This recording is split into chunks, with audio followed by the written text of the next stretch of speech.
करुणा सागर शिव। एक मट की बिल्डिंग की नजर को बचा लेती है।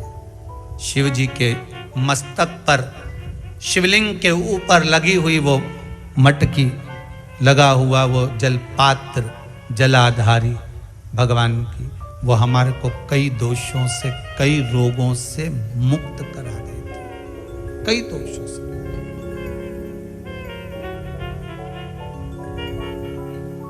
महाराज, यहां तक शास्त्र कहता है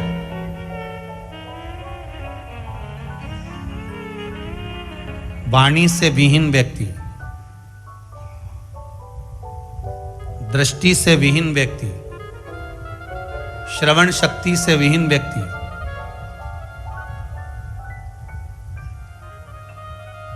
सुबह ब्रह्म मुहूर्त में जब मंदिर खुलता हो, आपके यहाँ का मंदिर जितनी बजे खुलता हो, 4 बजे, 5 बजे, 6 बजे, 7 बजे, 8 बजे, जितनी बजे ब्राह्मण देवता उस मंदिर का पट खोलें, उस समय पर जिसके नेत्र, श्रवण शक्ति या वाणी कमजोर हो, यहाँ तक शास्त्र कहता है, शिव महापुराण यहाँ तक वर्णन करती है कि जिसकी वाणी, दृष्टि, श्रवण शक्ति कमजोर हो, महाराज, प्रदोष की प्रदोष, मंदिर खुले, सबसे पहला जल का पात्र आपका शंकर जी की उस जलाधारी में चढ़ जाए, महाराज 4-5 प्रदोष कर देखिए, बाबा कुछ ना कुछ देना प्रारंभ ही कर देता है। 4-5 प्रदोष करना, विश्वास रखकर करना। और जम के तो बोलो, बोले ना, किस लिए झगड़ता है? घर में झगड़ा होता क्यों है?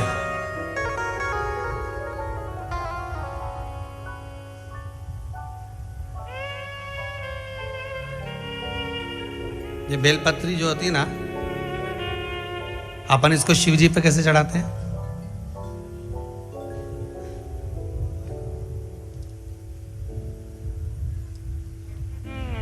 जैसे ये शिवलिंग है, ठीक है, और ये बेलपत्री को अपन ने शंकर जी पे चढ़ाया, इसी तरह चढ़ाते हो ना आप लोग, शिव जी पे चढ़ाया। पहले इससे प्रथम वाली कथा में कहा था, जब विशेष कोई कार्य होता है तो बीच वाली बेलपत्र पर शहद लगाकर, बाबा पर उसको लगाकर जाया जाता है।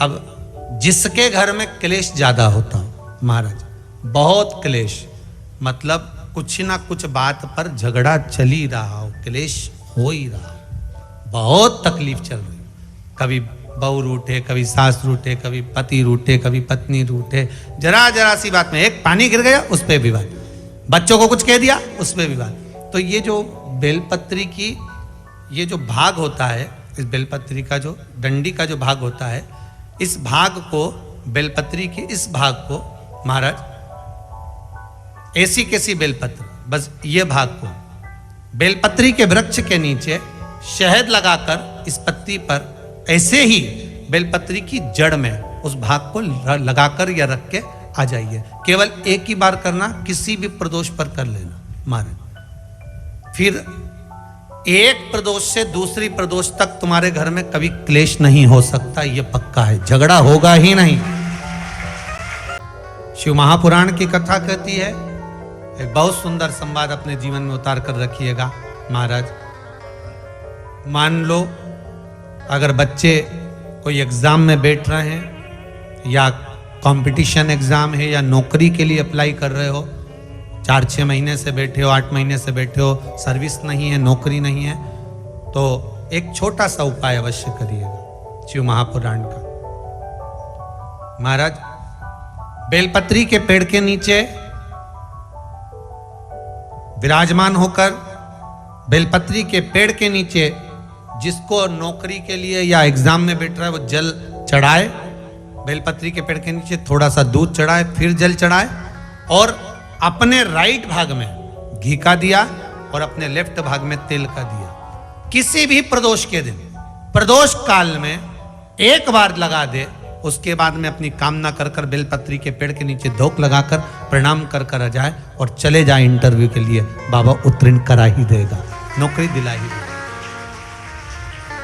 करना प्रदोष के दिन और प्रदोष काल में ही करें, इसका ध्यान रखे महाराज।